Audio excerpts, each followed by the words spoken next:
Good morning and welcome to Mass Memorial Virtual Sunday School. Theme for the quarter, Faith that Pleases God. Unit 3, The Church and Its Teachings. Sunday, February 15, 2026. Lesson titles, Rhythms of Rest and Work. Exodus 28 through 11, Romans 14, 4 through 6, Revelation 1 and 10. Our key verse, in 6 days the Lord made heaven and earth, the sea and all that them is, and rested the seventh day. Wherefore the Lord blessed the Sabbath day and hallowed it. Exodus 20:11, King James Version. The aim for this lesson is to compare and contrast the Old Testament command to honor the Sabbath with the practice of worship in the early church, and to feel a sense of connection to God's creative energy in the rhythm of your work and rest, and to affirm and defend each other in the various ways you respond to God's saving grace at work in your lives. Our lesson background, we're actually going to make this pretty short. We're not going into a whole lot of detail. But our first background is from the book of Exodus. Exodus, the second book of law in the Old Testament. This book describes the Mosaic covenant, God's law given to Israel at Mount Sinai after they were delivered from bondage in Egypt. We immediately think of the Ten Commandments, which set forth God's holy standards to govern Israel's relationship with Him and with one another as His covenant people. The fourth commandment is what is covered in our lesson today, where God commands them to remember the Sabbath day and to keep it holy. Our set of second scriptures come from the book of Romans, written by Paul. This book reminds us that Christians are under a new covenant of grace and are no longer obligated to observe the Sabbath in the exact same manner given to Israel. Jesus sustained the Sabbath's intention when He emphasized the principles of rest, reflection, worship, compassion, and how they are relevant to our covenant relationship with God. Jesus emphasized the Sabbath as a gift rather than a burden. And we see this throughout the New Testament. The next book that we have scripture from is the book of Revelation. Book of Revelation is the last book of the New Testament. And since only one verse was taken from this book, we need to look at the significance of why this verse was chosen. We know that John was isolated at this point in time, and even though his circumstances were probably very dire, he took time to set aside a day of worship. The statement, "I was in the Spirit on the Lord's day," has reference to his act and time of worship. Other things that's in our background, the word Sabbath, which means the seventh day, a day of rest, or a day of intermission. This lesson will really clarify what the Sabbath is and its meaning in our relationship to God. Christians have traditionally gathered on Sunday, the first day of the week, to honor Christ's resurrection. However, a believer can choose Saturday, Sunday, or another day. It's a personal conviction. What matters is honoring God with regular worship and setting time aside for rest, reflection, and spiritual renewal. Also, in the commandment that God gave to Israel was to remember the Sabbath day and keep it holy. This is the fourth commandment of the New Testament. So as we move to our scriptures, the first topic, the Sabbath, God gifts of holy rhythm. Exodus 28 through 11, Revelation 1:10, King James Version. Exodus, I'll read these three scriptures, then I will talk about them. Exodus 20:8, very simple. Remember the Sabbath day to keep it holy. Exodus 29. 6 days shalt thou labor and do all thy works. Exodus 20:10. But the seventh day is the Sabbath of the Lord thy God. In it thou shalt not do any work, thou, nor thy sons, nor thy daughters, thy manservants, thy maidservants, nor thy cattle, nor thy strangers that are within thy gates. So these were the rules that were laid out to Israel initially when God gave them these covenant commandments. And if we look at verse 8, very simple, remember the Sabbath day and keep it holy. These commandments were given approximately 3 months after the children of Israel were delivered out of Egypt. And so the Sabbath was to be a special day set apart from the rhythm of life, to take a rest and to not labor. And verses 9 and 10 actually define what's required of that day. And it says, on the 6th day shalt thou labor and do all thy works. And even today you would think we could get everything done in 6 days, but it seems to roll over to every single day of the week. So there's basically appears to be, for some, very little time left to rest and to reflect on God and his relationship. And so verse 10 actually described during the time that God gave this covenant to Israel what was expected of them. And they were very serious about keeping this. They didn't do any work on the Sabbath. The animals didn't do any work. Their maids didn't do any work. And I guess you could say their butlers or their male servants didn't do any work. And to push it even further, if they had company within their household, they were not allowed to do any work on the Sabbath. So the Sabbath was strictly adhered to. And we know, if we get into the New Testament, we know that Christ challenged them on some of these laws, because he said, if you're hungry, you need to eat, or if your horse or cow fall in the ditch, are you going to leave him there, or are you going to get him out? So the New Testament is under the new dispensation of grace. And so we as Christians do not adhere strictly to the covenant that was given to the Jews when they came out of Egypt. And as we go on with our scriptures, Exodus 20:11, and I'll read Revelation 1:10. Exodus 20:11.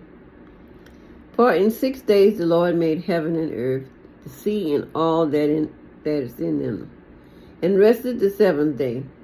Wherefore the Lord blessed the Sabbath day and hallowed it. Revelations 1:10. I was in the Spirit on the Lord's day, and heard behind me a great voice as of a trumpet. This is John speaking here from his isolation in the book of Revelation. And as we go back to verse 11 gives us the foundation on which the Sabbath was based by looking at what God created and God's work that he did. God worked for 6 days and rested, not from fatigue, but because he had finished creating and establishing a pattern for humanity. So therefore God sanctified the seventh day as a sacred time.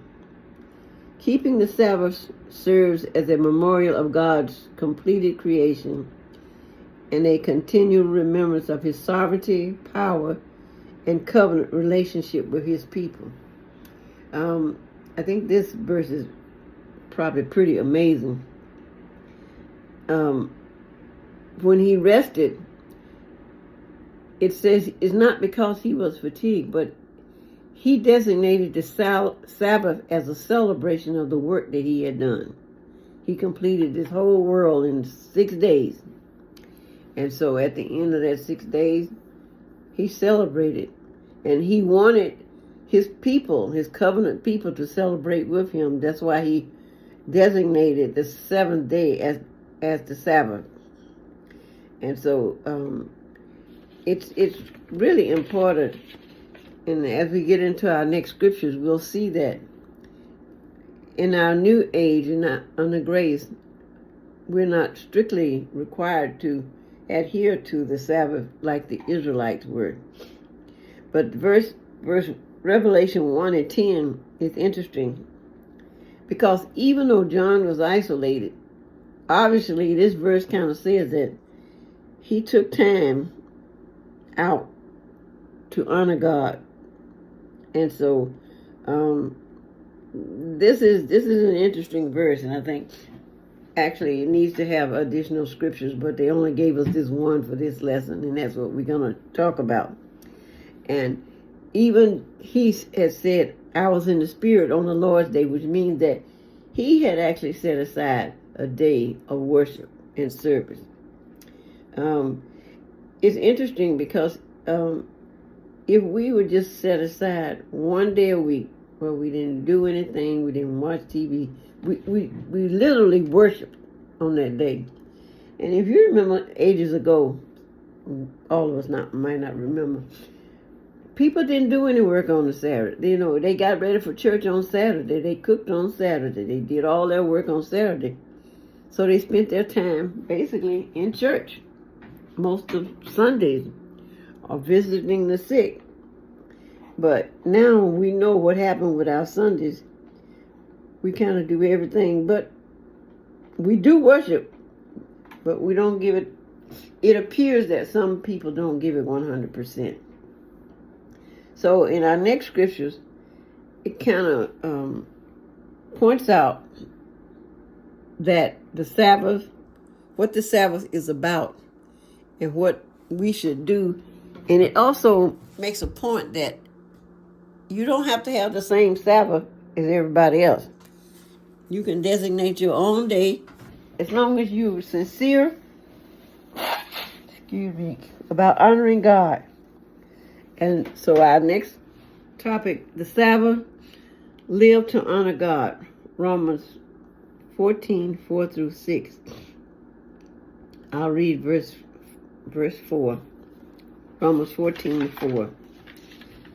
Who art thou that judgest another man's servant? To his own master he standeth or falleth, yea, he shall be holden up, for God is able to make him stand. Romans 14, 8. One man esteemeth one day above another, another esteemeth every day alike. Let every man be fully persuaded in his own mind. Romans 14, 6. He that regardeth it unto the Lord, and he that regardeth not the day, to the Lord he does not regard it.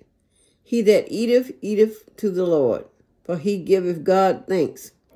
And he that eateth not to the Lord, eateth not, and giveth not thanks to God. So these are our scriptures. And in verse 14, it's just a reminder that actually these next three verses talk about emphasizing the celebration of the Sabbath and how it becomes a personal commitment. And in verse 14, it's just a reminder that we should not judge one another, and that a person will stand or fall depending on his choices. God will make them whole, which means it's up to God to evaluate the sincerity of that person. And because that person doesn't worship on Sunday, he might worship on Tuesday or Wednesday. Does not mean that he's not in the spirit of the Lord. And every believer is accountable to Christ, and that others are not their masters. And Christ alone has the authority to evaluate and support an individual. And I think this is an important point to remember, because we can get bogged down on the Sabbath is on Saturday, the Sabbath is on Sunday. The Sabbath is whatever day you designate to set aside to worship God and praise God in sincerity. It can be Sunday along with 1,000 other people, or it could be Tuesday in the quiet of your home, or wherever you designate to serve him. So that's basically what that 14th verse is about. Don't judge a person because they don't have the same day as you, or they don't pick the same month as you. And so this was very much talked about by Paul. Because the Pharisees, if you know the Pharisees, they were the aristocratic group, Jews. And they looked down on everybody else because if they didn't worship like they worship. And we've seen them and how they do things in many of our Sunday school lessons. So Paul was saying, it's not up to you to judge. You're not anybody's master. And in verse 15, Paul again reminds the Romans that God allows liberty regarding special days, like the Sabbath, provided their response is out of conviction to honor Christ. Now, that's an important reminder, and that's why every person can have a different day, because if your commitment is there, it's not there, it doesn't matter which day you have. It's all in vain.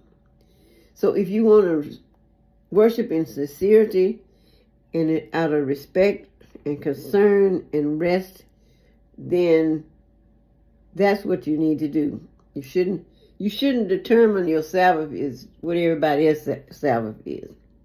I always say we like to meet and greet, but sometimes you need to think about what you're doing and why you're doing it. And so that's basically what this lesson is saying. You have to be sincere. We can get into so much routine that we really forget the essence of what we're trying to do. And this lesson points that out when it comes to worship. That if you're not worshiping in sincerity and truth, it's basically in vain. And in verse 14:6, we know that here again, it goes back to Jewish tradition and the Pharisees and what the law that was laid down in the Old Testament. So many of the Jews were concerned about clean and unclean food. And the Jews became judgmental of those who did not adhere strictly to the principles set forth in the covenant.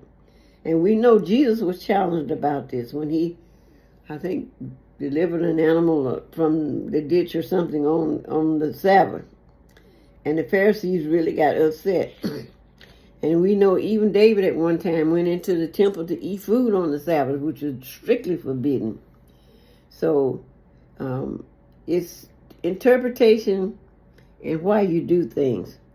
And so Paul instructed the Romans that it doesn't matter if the choice is Saturday, Sunday, or some other day, as long as the heart core motives is to serve God in spirit of thanksgiving and to worship him, and that it does not cause you to stumble. Sometimes we do things and we do stumble. Everybody has stumbled in what they do. But you can pick your day as long as it's not a day that will cause you to stumble or not be able to carry out what it is that you want to carry out. So this lesson is really important because we are so attached to tradition. And in the New Testament, Paul talks about how tradition can get in the way of Christian worship. And this kind of points out that some of the people, like in the Jews, felt that they could just do anything. They had become Christians, so they felt there were no limitations on what they could do. But if you don't do it in sincerity, and that applies even when you're dealing with people, if you're not sincere, sooner or later that rises to the top, and people can see you for what you really are. And so this is what our lesson stress. Don't judge a person because they don't believe what you believe or they don't worship as you worship. This lesson also stressed the fact that the Sabbath is a gift. And we might not have ever thought of it that way. But God said, take time out to rest. Take time out to worship. Take time to get away from your labor. See, he said, cease from labor. And this is a good thing, because if you say working 10 hours a day, 7 days a week, sooner or later, you might not want to rest, but the body will make you rest. So basically, to have a day of rest is a gift. And we should think about it that way. I don't think we have thought about it that way, but I think it's something that we should be thinking about. When we think of how beautiful some of these days are, sometimes you just need to sit back and be quiet and be still. You might be surprised at the message you get from God when you do this. And that's what worship is all about. Being in a relationship with God, in a spiritual relationship. And from our practical application, this lesson is important in that it clarifies the meaning of the celebration of the Sabbath under the Old Testament Mosaic law and under dispensation of grace. Now, the law was initially given to Israel after they came out of bondage. And we know that these laws were known as the Ten Commandments. And it was God's gift to let them know how they were to govern themselves and set aside time to worship Him. In the New Testament, in the dispensation of grace, Christians are not obligated to observe the Sabbath in the exact same manner as Israel, which we know we don't do it in the exact same manner. Jesus did not get rid of the Sabbath, but sustained its principles of rest, reflection, worship, and compassion. He emphasized the Sabbath as a gift rather than a burden. And that's an interesting statement, because some people think getting up going to church on Sunday is a burden because they worked all the week. But it is a blessing and a time that you should go and give thanks for being able to get to that Sunday after working all the week. So this is why he said the Sabbath is just a day of rest intended for you. It's something I did for you so that you could reflect and think about things. This lesson also reinforces our need for the Sabbath. We often get bogged down in trying to determine which day is the actual Sabbath. And under great celebration of the Sabbath is an individual act that is set aside to honor and worship God in sincerity. Jesus reminded us that the Sabbath is a gift and we should take it serious. An individual or denominational Sabbath can be different from another individual's choice. So we need to keep us in an ongoing relationship with God so that we can go about our busy schedule. And we should remember that. Set aside some time to rest and worship. And if you think about what God did in 6 days, and He finished it, but He didn't keep going to something else on that 7th day. He rested. He said, I'm done. I'm going to make this a special day in honor of the creation. And that's really what the Sabbath was about. A day to observe the end of His work day. And so this is the way sometimes we need to look at it. The Sabbath should start off a new week, a new day. Something that we can look forward to, literally. So on that note, I hope you have gotten something from this lesson. And I ask you to please continue to listen to our virtual presentations each Sunday morning. Thank you.